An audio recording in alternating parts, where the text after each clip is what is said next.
الحمد لله نحمده ونستعينه ونستغفره ونؤمن به ونتوكل عليه ونعوذ بالله من شرور أنفسنا ومن سيئات أعمالنا من يهد الله فلا مضل له ومن يضلله فلا هادي له ونشهد أن لا إله إلا الله وحده لا شريك له ونشهد أن سيدنا وحبيبنا وطبيبنا ومولانا محمدا عبده ورسوله أما بعد فقد قال الله تعالى في كلامه المجيد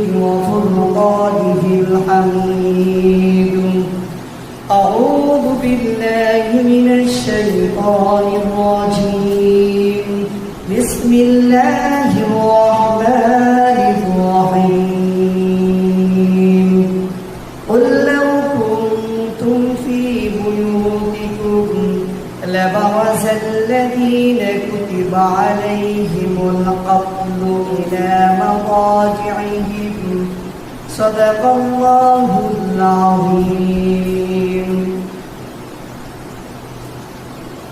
إن الله وملائكته يصلون على النبي يا أيها الذين آمنوا صلوا عليه وسلموا تسليما আমরা সবাই মোহাম্মদ اللهم صل على محمد وعلى آل محمد كما صليت على إبراهيم وعلى آل إبراهيم إنك حميد مجيد اللهم بارك على محمد وعلى آل محمد كما باركت على إبراهيم وعلى آل إبراهيم إنك حميد مجيد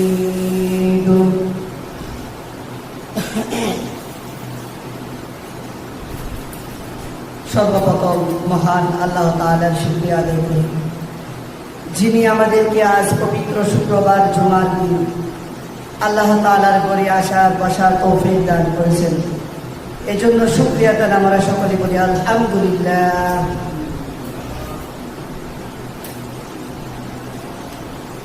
আমি বিগত জুমাতে আপনাদের সামনে মৃত্যুর যন্ত্রণা এবং ভয়াবহতা সম্পর্কে আলোচনা করতেছিলাম, আর সেই আলোচনার ধারাবাহিকতায় আপনাদের সামনে মৃত্যুকে আল্লাহ তাআলা কখন সৃষ্টি করেছেন এবং সেই মৃত্যুর সৃষ্টির রহস্য কি, এবং মৃত্যুকে আল্লাহ তাআলা কিভাবে 100 পর্দা এবং 70টি শিকল দ্বারা আবদ্ধ করে রেখেছেন, এবং মৃত্যুর রূপ কিরকম, এবং আল্লাহ তাআলা হযরত এই আজরাইল আলাইহিস সালামের হাতে কিভাবে মৃত্যুর দায়িত্ব দিয়েছেন, এবং মৃত্যু সম্পর্কে, মৃত্যু মানুষের সম্পর্কে কি বক্তব্য দিয়েছে, এবং মুমূর্ষ ব্যক্তির সামনে মৃত্যু কিভাবে দেখা দেয়, মৃত্যু মুমূর্ষ ব্যক্তির সামনে তার সাথে কিরকম আচরণ করে, এবং যখন জান কবজ করার জন্য আসে, যখন তার রূহ কবজ করার জন্য আসে, তখন মুমিন ব্যক্তির সাথে তার অঙ্গ প্রত্যঙ্গগুলো তার পক্ষ হয়ে কি বলে, এই সকল বিষয় নিয়ে আপনাদের সামনে আলোচনা করতেছিলাম। তো সেই আলোচনার ধারাবাহিকতায় আজকে আমি আপনাদের সামনে কোনো মুমূর্ষ ব্যক্তি, কোনো ব্যক্তি কোন স্থানের মধ্যে কোন জায়গায় মৃত্যুবরণ করবে এবং মৃত্যুর যন্ত্রণাটা কীরকম হবে এবং এর ভয়াবহতা কীরকম হবে, এই বিষয়ে আজকে আলোচনা করার চেষ্টা করবো। মা তৌফিক বিল্লাহ।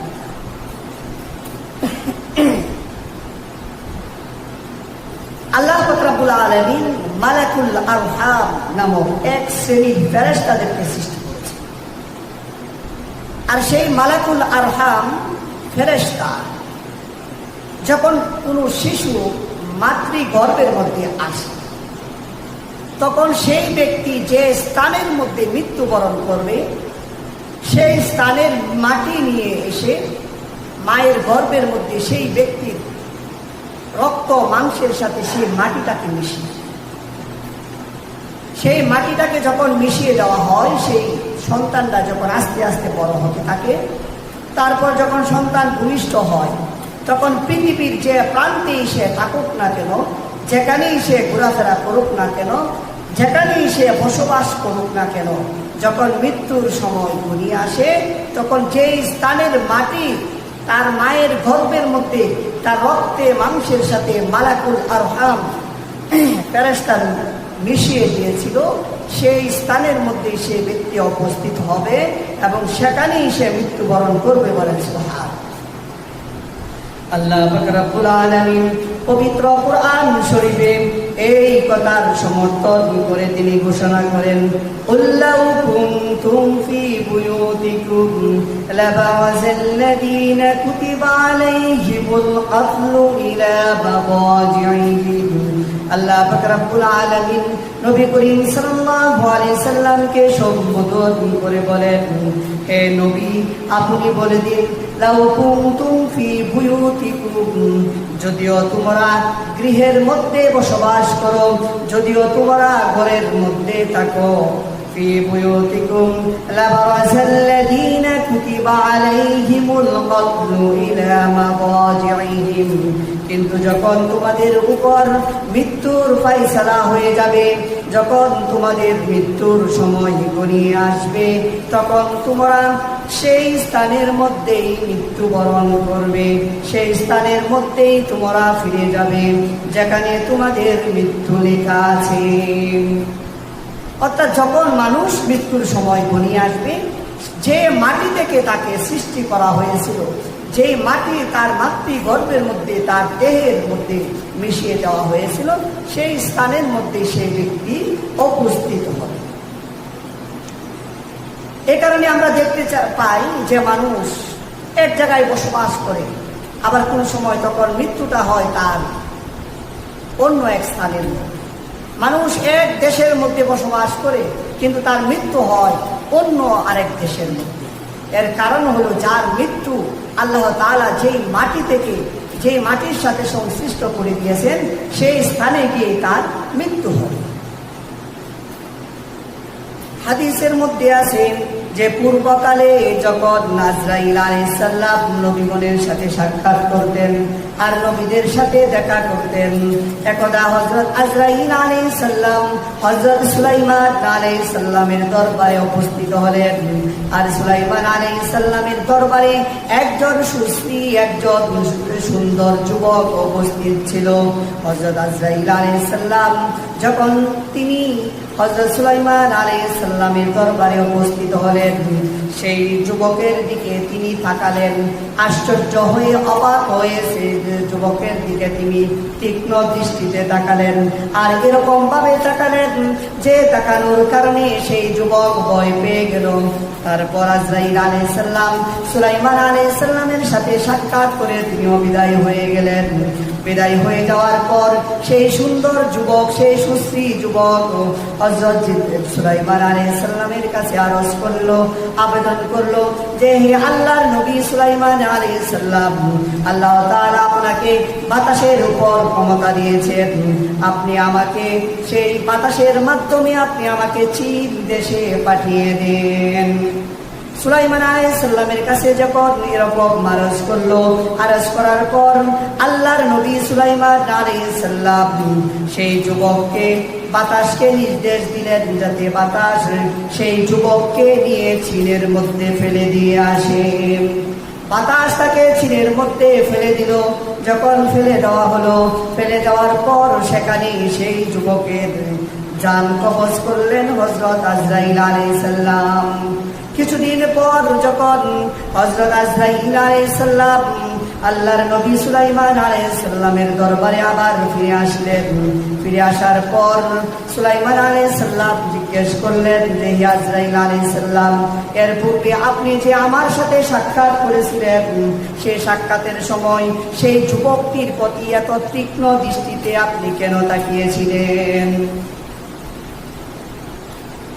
তখন আজরাইল আলাইহিস সালাম উত্তর দিলেন যে সেই যুবকটি জান কবজ করার জন্য আমি আদিষ্ট হয়েছিলাম চীন দেশে, কিন্তু সেই যুবকটিকে যখন আমি আপনার দরবারে দেখেছিলাম তখন আমি আশ্চর্য হয়ে গিয়েছিলাম যে আমি কিভাবে চীন দেশে তার জান কবজ করব, কিভাবে আমি তার প্রাণ হরণ করব।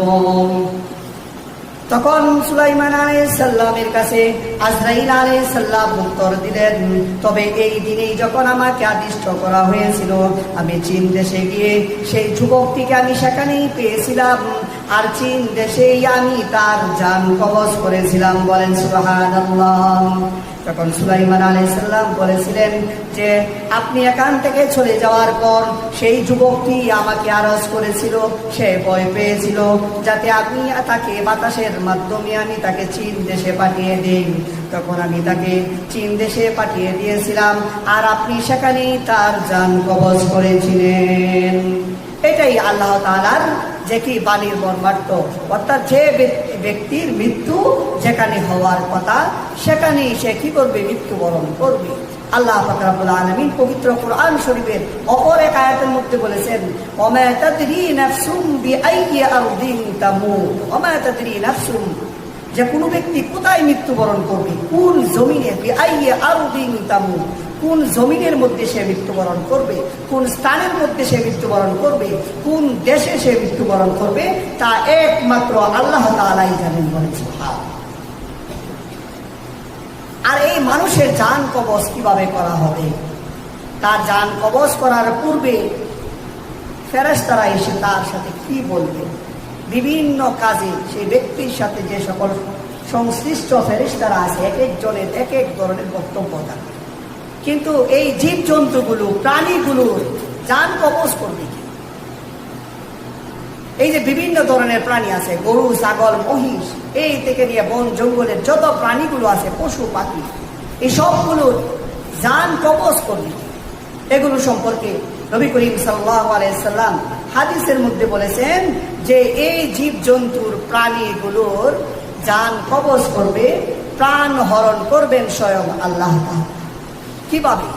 যে এই প্রাণীগুলো যতদিন পৃথিবীতে জীবিত থাকবে ততদিন পর্যন্ত সেগুলো আল্লাহ তাআলার জিকিরে লিপ্ত থাকবে, আল্লাহ তাআলার জিকিরের মধ্যে মগ্ন থাকবে। আল্লাহ তাআলার জিকির যতদিন করতে থাকবে ততদিন পর্যন্ত তারা পৃথিবীতে জীবিত থাকবে। যখন তাদের মুখ থেকে, তাদের জবান থেকে যখন আল্লাহ তাআলার জিকির শেষ হয়ে যাবে তখনই তারা মৃত্যুবরণ করবে। আর এগুলোর সাথে আজরাইলের কোনো সম্পর্ক নেই। এগুলো স্বয়ং আল্লাহ তাআলা কি করবেন? প্রাণ হরণ করবেন, আল্লাহ তাআলা তাদেরকে মৃত্যু দিবেন। আর মূলত বিষয়গুলো সব কিছুর জান নেওয়া মালিককে একমাত্র আল্লাহ তাআলা।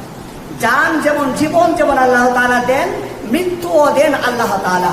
কিন্তু যেমন আমরা এই দুনিয়ার জগতে যখন কোনো ব্যক্তি কোনো ব্যক্তিকে হত্যা করে তখন তাকে বলা হয় যে অমুক ব্যক্তি তাকে হত্যা করেছে, তখন সেই হত্যার সম্বন্ধটা করা হয় হত্যাকারীর প্রতি।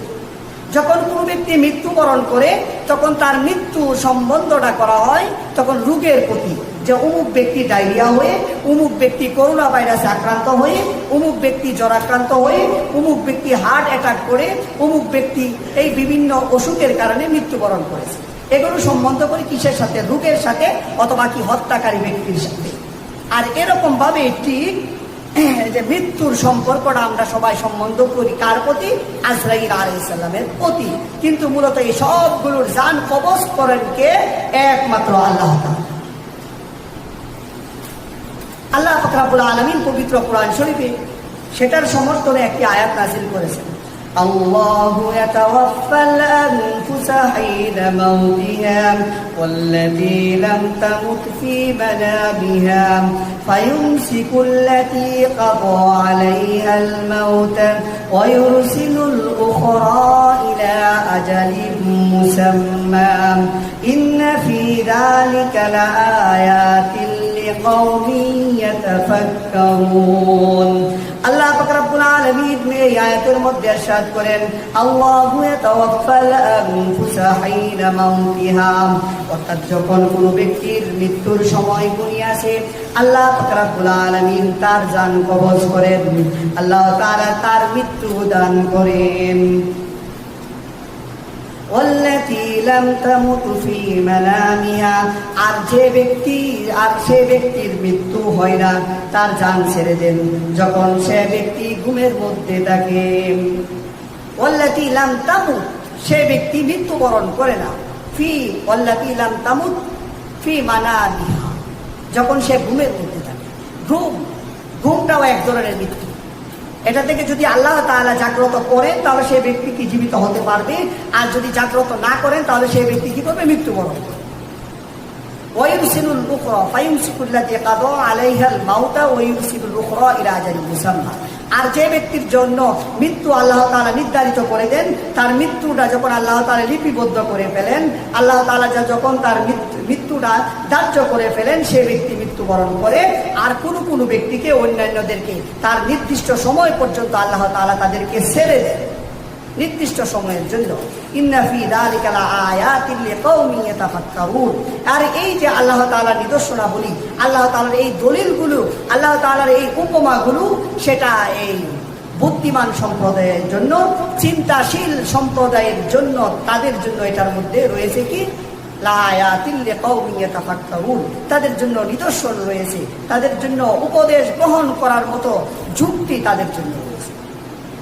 তাফসীরে মাযহারিতে উল্লেখ আছে যে প্রাণ হরণ করা বা মৃত্যু সেটা কি, সেটা হলো যে রূহের সম্পর্কটা দেহ থেকে বিচ্ছিন্ন করে দেওয়া।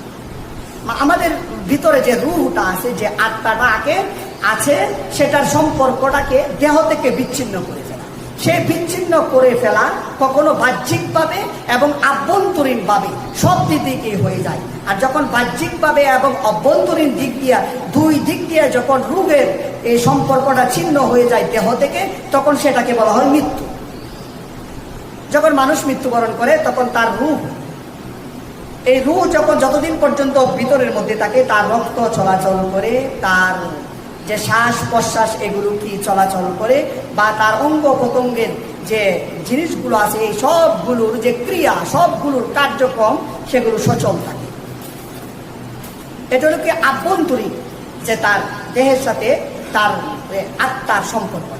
আরেকটা হলো বাহ্যিক সম্পর্ক। বাহ্যিক সম্পর্ক যখন রূহের সাথে তার দেহের এই বাহ্যিক সম্পর্কটা থাকে, তখন মানুষ চলাচল করতে পারে, মানুষ কথা বলতে পারে, মানুষ যে জীবন দুনিয়ার যত কাজগুলো আছে সেগুলোকে করতে পারে, এবং কোনো কিছু তার সামনে হলে এগুলোকে সে উপলব্ধি করতে পারে। আর কোনো সময় এই যে বাহ্যিক এবং আভ্যন্তরীণ উভয় দিক দেওয়া হয়, আবার কোনো সময় সেটা শুধু যে তার যে রূহের সাথে দেহের সম্পর্কটা, এটা শুধু অভ্যন্তরীণ দিক দিয়া, বাহ্যিক দিক দিয়া তার এই দেহের সাথে রূহের সম্পর্কটাকে আল্লাহ তাআলা বিচ্ছিন্ন করে দেন। আর এটা হলো কি ঘুম। যখন মানুষ ঘুমিয়ে যাওয়ার পর তখন তার সামনে কোনো আওয়াজ হল, কেউ কথাবার্তা বললে, তখন সে ঘুমন্ত ব্যক্তি সেটা শুনতে পারে না, তার সামনে কি হইতেছে সেটাও সে ব্যক্তি উপলব্ধি করতে পারে না। কিন্তু যখন ঘুম থেকে সে জাগ্রত হয়ে যায়, তখন সে বুঝতে পারে তার গরম লাগতেছে অথবা তার ঠান্ডা লাগতেছে, তার পাশে কেউ কথা বলতেছে, এই জিনিসগুলো তখন সে ব্যক্তি উপলব্ধি করতে পারে। কিন্তু যখন বাহ্যিক দিক দিয়া তার রূহের সাথে তার দেহের সম্পর্কটা ছিন্ন হয়ে যায়, যখন ঘুমন্ত অবস্থায় থাকে, তখন সেই ব্যক্তি সেটাকে আর উপলব্ধি করতে পারে না। কিন্তু অভ্যন্তরীণ দিক দিয়া তার রূহের সাথে দেহের সম্পর্কটা তখন বিদ্যমান থাকে, আর তাকে বলে সে শ্বাস প্রশ্বাস নিতে পারে। আর তখন আবার কি ঘুম থেকে সে ব্যক্তিকে জাগ্রত হতে পারে। আর এই কারণেই এই ঘুমকে বলা হয় অর্ধেক মৃত্যু। ঘুমকে বলা হয় অর্ধেক মৃত্যু, কারণ তার যে বাহ্যিক রূহের সাথে দেহের সম্পর্কটা বাহ্যিক দিক দিয়া তখন কি হয়ে যায়, ছিন্ন হয়ে যায়। কিন্তু অভ্যন্তরীণ দিক দিয়া ভিতরগত দিক দিয়া রুহের সাথে দেহের সম্পর্কটা তখন বিদ্যমান থাকে। যদি আল্লাহ তাআলা তাকে ঘুম থেকে জাগ্রত করেন তখন সেই ব্যক্তি কি জীবিত হয়ে যান, আর যদি সেই আল্লাহ তাআলা তাকে ঘুম থেকে আর জাগ্রত না করেন তখন সেই ব্যক্তি কি হয়ে যায়, মৃত্যু হয়ে যায়। আর এই কারণে ঘুমের পূর্বে আমরা কি করি, একটা দোয়া করি, আল্লাহুম্মা বিসমিকা আমুতু ওয়া আহয়া, অর্থাৎ হে পরওয়ারদিগার আমি তোমার নামে বিসমিকা আমুতু মৃত্যুবরণ করতেছি, ওয়া আহয়া এবং জীবিত হব আমি কি তোমার নামে, আমি কি করব তোমার দ্বারাই আমি কি হব, জীবিত হব। আবার ঘুম থেকে যখন আমরা জাগ্রত হই তখন আমরা আরেকটা দোয়া করি, আলহামদুলিল্লাহিল্লাযী আহয়ানা বা'দা মা আমাতানা, সমস্ত প্রশংসা ওই আল্লাহ তাআলার জন্য যিনি আমাকে মৃত্যু দেওয়ার পর পুনরায় জীবন দান করেছেন। বলেন সুবহানাল্লাহ। আহয়ানা বা'দা মা আমাতানা, ওই সত্তার প্রশংসা যিনি আমাকে মৃত্যু দেওয়ার পর, ঘুম একটা মৃত্যু, এই মৃত্যুর পর আবার তিনি আমাকে কি করেছেন, জীবিত করেছেন। ওয়া ইলাইহিন নুশুর, এবং তার দিকে আমরা প্রত্যাবর্তন করব, তিনি আমাদেরকে কি আবার একত্রিত করবেন হাসরের মধ্যে। এই কারণে ঘুমানোর পূর্বে আমরা এই দোয়াটা পড়ব এবং ঘুম থেকে জাগ্রত হওয়ার পর এই দোয়াটা আমরা কি পড়ব। যাই হোক, এখন এই যে মৃত্যুর যন্ত্রণা সম্পর্কে হযরত ওমর ইবনে খাত্তাব রাদিয়াল্লাহু তাআলা আনহু একদিন তিনি অপর সাহাবী হযরত কাব রাদিয়াল্লাহু তাআলা আনহুকে জিজ্ঞেস করলেন, কি বললেন যে হে আল্লাহর সাহাবী হযরত কাব রাদিয়াল্লাহু তাআলা আনহু, আপনি আমাকে মৃত্যুর সম্পর্কে আমাদের সামনে কিছু বর্ণনা করুন।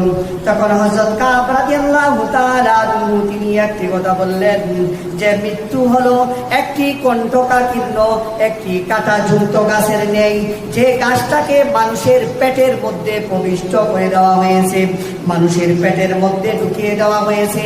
আর যখন মানুষ বড় হতে থাকে আর সেই গাছটা, কাঁটাযুক্ত গাছটা মানুষের অঙ্গ প্রত্যঙ্গ, মানুষের শিরা উপশিরা, মানুষের প্রত্যেকটি রোগের মধ্যে সেই গাছটা বিস্তীর্ণ হয়ে যায়, সেই গাছটা ছড়িয়ে যায়। আর যখন মানুষের মৃত্যুর সময় ঘনিয়ে আসে তখন একজন শক্তিশালী যুবক, একজন শক্তিশালী ব্যক্তি সেই কাঁটাযুক্ত গাছটাকে যেভাবে তার শরীর থেকে যেন মনে হয় টেনে বের করে আনে।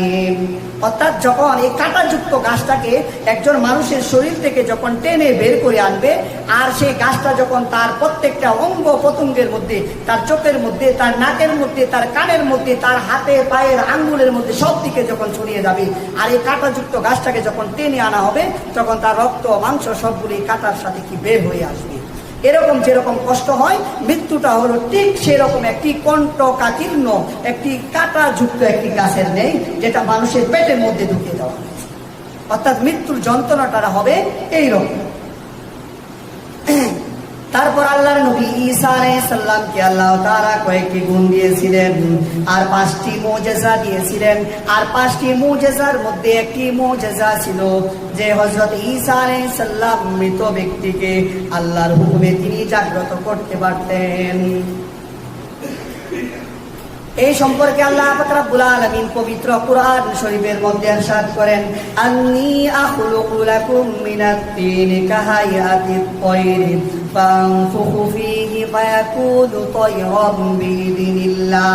5টি মুজিজার মধ্যে হযরত ঈসা আলাইহিস সালামের একটি মুজিজা ছিল যে তিনি বলেন, আন্নী আখলুকু লাকুম মিনাত তিনি কাহায়াতিত তায়রি, যে আমি মাটি দ্বারা একটি পূর্ণাঙ্গ পাখি, একটি পাখির আকৃতিকে আমি বানাতে পারি, আমি নির্মাণ করতে পারি, আমি তৈরি করতে পারি। কায়াতিত তায়রি ফানফুখু ফীহি ফায়াকুনু তায়রাম বিইذنিল্লাহ। অতঃপর এটার মধ্যে আমি ফুৎকার করি, আর ফুৎকার দেওয়ার পর আল্লাহ তাআলার নির্দেশ ক্রমে সেই পাখিটা, যেটাকে মাটি দ্বারা সৃষ্টি করা হয়েছে, সেই পাখিটা ফায়াকুনু তায়রাম বিইذنিল্লাহ, তখন আল্লাহ তাআলার নির্দেশ ক্রমে সেই পাখিটা পাখি হয়ে যায়। হযরত ঈসা আলাইহিস সালাম মাটি দ্বারা পাখি বানাতেন, আকৃতি বানাতেন, বানানোর পর আল্লাহর নাম নিয়ে সেটার মধ্যে ফু দিতেন। ফু দেওয়ার পর আল্লাহ তাআলা নির্দেশ ক্রমে সেই মাটির পাখিটা সেটা কি হয়ে যেত, একটা বাস্তব জীবন্ত একটা পাখি হয়ে যেত। আরেকটার মুজিজা কি ছিল, ওয়া উবরিউল আকমাহা, হযরত ঈসা আলাইহিস সালাম জন্মান্ধ ব্যক্তিকে তিনি ভালো করতে পারতেন। যে ব্যক্তি জন্ম থেকে অন্ধ, এমন ব্যক্তিকে আল্লাহর নবী ঈসা আলাইহিস সালাম ভালো করে দিতে পারতেন। ওয়া উবরিউল আকমাহা ওয়াল আবরাসা, এবং তিনি শ্বেত ব্যক্তিকে, কুষ্ঠ ব্যক্তি, কুষ্ঠরোগ এমন ব্যক্তিকে তিনি ভালো করে দিতে পারতেন। وأبرئ أني أخلق لكم من الطين كهيئة الطير فأنفخ فيه فيكون طيرا بإذن الله وأبرئ الأكمه والأبرص وأحيي الموتى بإذن الله এবং তিনি মৃত ব্যক্তিকে আল্লাহ তাআলার নির্দেশ ক্রমে তিনি জীবিত করতে পারতেন। বলেন সুবহানাল্লাহ। وأنبئكم بما تأكلون وما تدخرون في بيوتكم এবং কোন ব্যক্তি এই ঘর থেকে কি খেয়ে এসেছে এবং তার ঘরের মধ্যে কি সঞ্চিত আছে এই বিষয়টা আল্লাহর নবী ঈসা আলাইহিস সালাম বলে দিতে পারতেন। বলেন সুবহানাল্লাহ। এই আল্লাহর নবী ঈসা আলাইহিস সালামকে আল্লাহ তাআলা এরকম 5টি মুজিজা দিয়েছেন।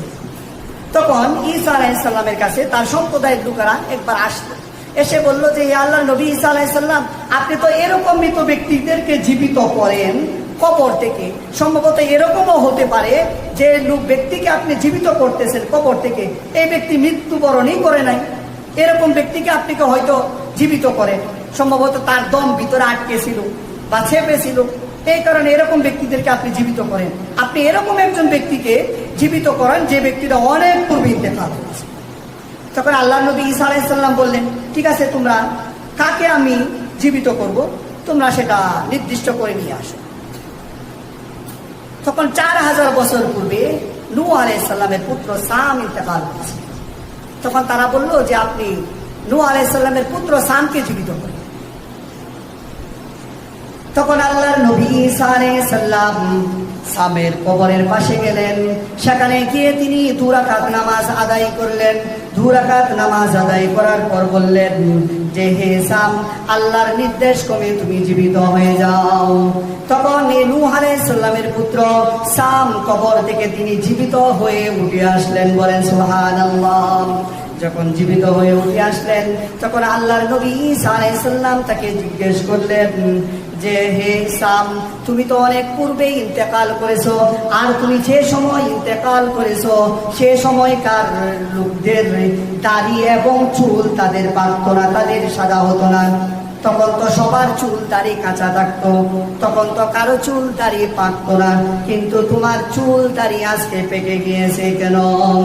তখন নূহ আলাইহিস সালামের পুত্র সাম উত্তর দিয়েছিল যে আপনি যখন আমাকে আল্লাহর নির্দেশ ক্রমে জীবিত হওয়ার জন্য যখন আপনি ডাক দিয়েছেন তখন আমার ভিতরে একটি ভয় এসে ঢুকে পড়লো। আমি ভয় পেলাম যে সম্ভবত কিয়ামতের জন্য কিয়ামত হয়ে গেছে, আর কিয়ামতের জন্য আমাকে ডাক দেওয়া হয়েছে। এই ভয়ে আমার মাথার চুল এবং দাড়ি সাদা হয়ে গেছে। কিয়ামতের ভয়ে নূহ আলাইহিস সালামের পুত্র সামের চুল দাড়িগুলো পাকা হয়ে গেছে। তখন আল্লাহর নবী ঈসা আলাইহিস সালাম তখন তাকে জিজ্ঞেস করলেন যে হে সাম, তুমি কত বছর পূর্বে তুমি ইন্তেকাল করেছো? তখন নূহ আলাইহিস সালামের পুত্র সাম উত্তর দিল যে আমি আজ থেকে 4000 বছর পূর্বে আমি ইন্তেকাল করেছি, কিন্তু আজও পর্যন্ত আমার শরীরের মধ্যে মৃত্যুর যে যন্ত্রণা সেটা আজ পর্যন্ত এই মৃত্যুর যন্ত্রণার রেশ কাটেনি। বলেন সুবহানাল্লাহ। অর্থাৎ মৃত্যুটা এতই একটা ভয়াবহ, এত একটা যন্ত্রণাদায়ক, আল্লাহর মুমিন বান্দা হোক এবং কাফের হোক প্রত্যেকেই এই মৃত্যুর যে যন্ত্রণা সেটা সবাইকে কি করতে হবে? বুক করতে হবে। হযরত কাব রাদিয়াল্লাহু তাআলা আনহু এক হাদিসের মধ্যে বর্ণনা করেছেন যে মুর্দা ব্যক্তির অর্থাৎ মৃত ব্যক্তির যে তার মৃত্যুর যে যন্ত্রণা সেটা তার কবর পর্যন্ত তার স্থায়ী থাকবে, অর্থাৎ কিয়ামত পর্যন্ত তার শরীরের মধ্যে থাকবে। তবে এর মধ্যে যে ব্যক্তি মুমিন হবে সেই মুমিন ব্যক্তির জন্য এই মৃত্যুর যন্ত্রণা হবে সবচেয়ে সহজ, সবচেয়ে কঠিন। মুমিন ব্যক্তির জন্য হবে সবচেয়ে কঠিন, অর্থাৎ তার জন্য এর চার কষ্টদায়ক আর কোনো কিছু হবে না। আর কাফেরের জন্য হবে, বেঈমানের জন্য হবে মৃত্যুর যন্ত্রণাটা সবচেয়ে সহজ, অর্থাৎ তার এই কষ্টের পরে এর চেয়ে আরো ভয়াবহ কষ্ট কি আল্লাহ তাআলা আরো নির্ধারিত করে রেখেছে। এই কারণে মৃত্যুর যন্ত্রণা সবাইকে কি করতে হবে? ভোগ করতে হবে। এমনকি আল্লাহর রাসূল সাল্লাল্লাহু আলাইহি সাল্লাম তিনি তো দুনিয়া থেকে বিদায় গ্রহণ করেছেন, তিনি হায়াতুন নবী, জিন্দা নবী, তিনি সবসময় কি জীবিত আছেন। তিনি তার এই যে রওজা মুবারকের মধ্যে তিনি কি আছেন? জীবিত আছেন। কিন্তু আল্লাহ রাসূল সাল্লাল্লাহু আলাইহি সাল্লাম এই দুনিয়ার নিয়মতান্ত্রিক ভাবে তিনি দুনিয়া থেকে কি করেছেন? বিদায় গ্রহণ করেছেন।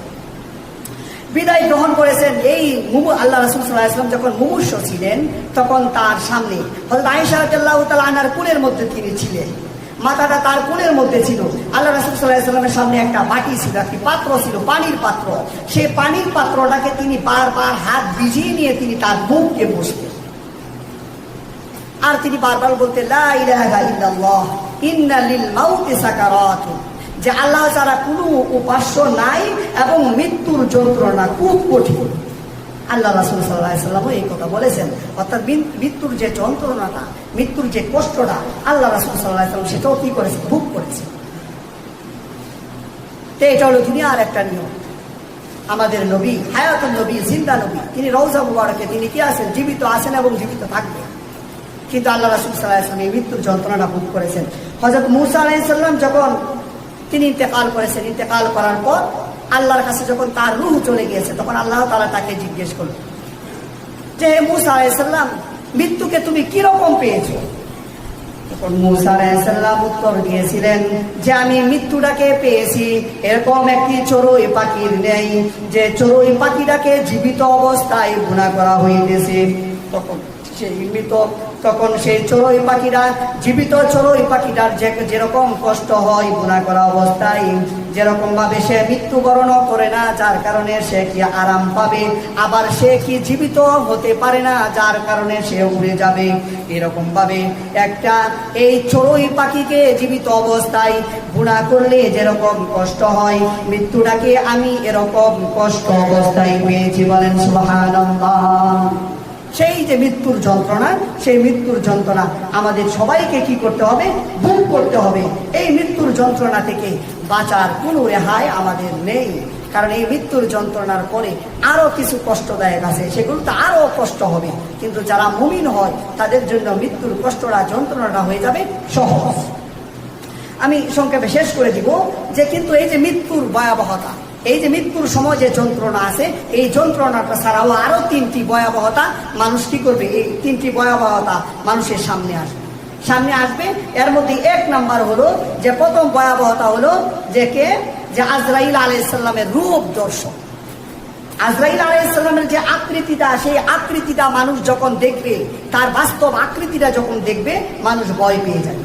হযরত ইব্রাহিম আলাইহিস সালাম তিনি একদা আজরাইল আলাইহিস সালামকে বলবেন যে আজরাইল আলাইহিস সালাম, যে আপনার আকৃতিটা কিরকম হবে, আপনার আকৃতিটা আমাকে একটু দেখান। তখন আজরাইল আলাইহিস সালাম উত্তর দিলেন যে আপনি এটাকে সহ্য করতে পারবেন না, আপনি সহ্য করতে পারবেন না। তারপর ইব্রাহিম আলাইহিস সালাম বললেন না, আমাকে দেখাতেই হবে। তখন আজরাইল আলাইহিস সালাম নিজের আকৃতিটা ধারণ করলেন, বিশাল আকৃতি, কালো, কুচকুচে কালো বিশাল একটা আকৃতি ধারণ করলেন, এবং তার মাথার চুল ছিল মোটা মোটা, কালো এবং রুক্ষ, মোটা মোটা। তার মুখ থেকে আগুনের ফুলকি এবং ধোঁয়া বের হয়েছে। এত বিশাল আকৃতি ধারণ করেছে যে আকৃতি দেখে যে হযরত ইব্রাহিম আলাইহিস সালাম তিনি কি করেছেন, বেহুশ হয়ে পড়ে গেছেন। বেহুশ হয়ে পড়ে যাওয়ার পর কিছুক্ষণ পরে যখন তিনি হুঁশে আসলেন, তারপর আজরাইল আলাইহিস সালাম বললেন, আজরাইল আলাইহিস সালামকে বললেন যে হে আজরাইল আলাইহিস সালাম, আপনি যে ভীষণ আকৃতি, বিশাল আকৃতি, এত যে বড় ধরনের এক আকৃতি, সেই আকৃতি দেখাটাই হবে তাদের জন্য সবচেয়ে ভয়াবহ অবস্থা।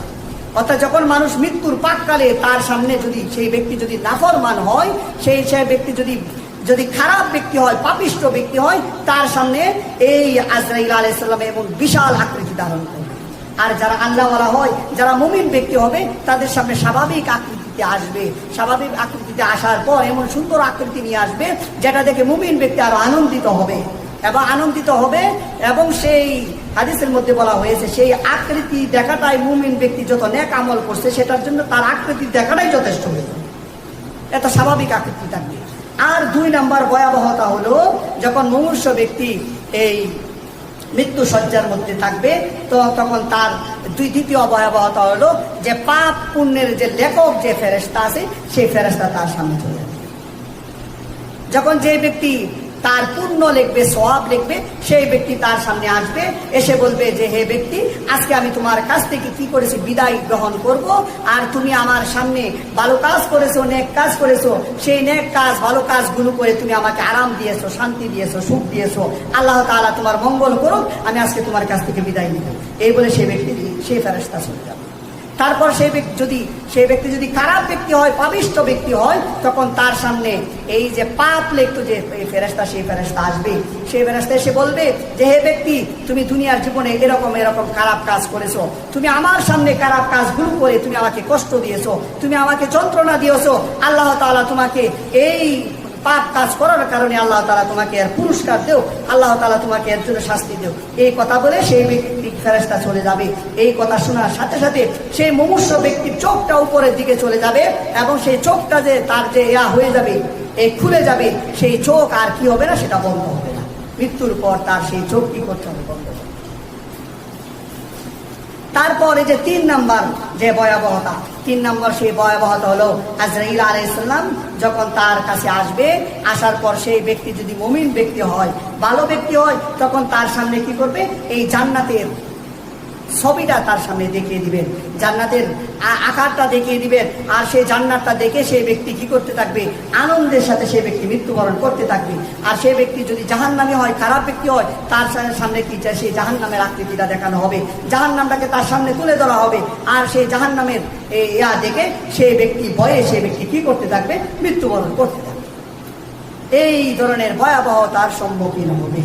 এই কারণেই দুনিয়ার জীবনে আমরা যা কিছু করি আর না করি, সব কিছুর পরে আমাদের সাথে যাবে সেই যে বিষয়টা, সেটা হলে কি? আমাদের নেক আমল। নেক আমল ছাড়া কোনো কিছুই কোনো ব্যক্তির সাথে যাবে না।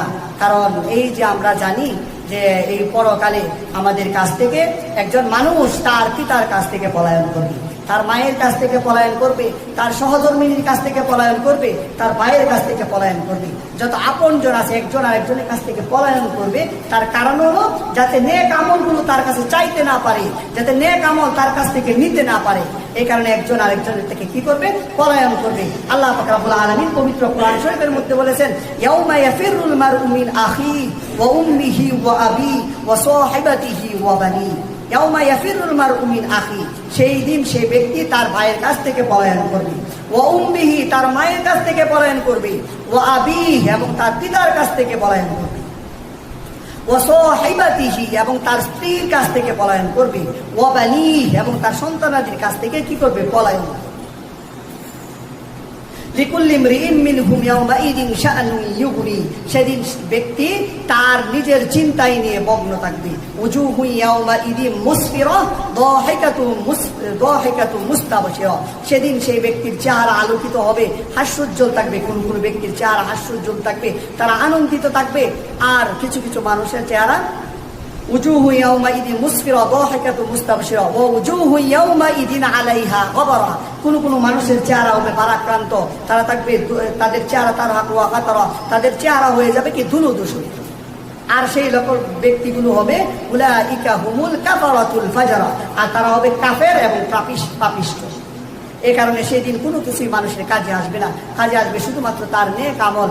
এই কারণে হাদিসের মধ্যে আল্লাহ রাসূল সাল্লাল্লাহু আলাইহি ওয়াসাল্লাম বলেছেন, ইদা মাতাল ইনসানু ইনকাতা আনহু আমালুহু ইল্লা মিন সালাসাতিন, ইল্লা মিন সাদাকাতিন জারিয়াতিন আও ইলমিন ইনতাফাউ বিহি আও ওয়ালাদিন সালিহিন ইয়াদউ লা।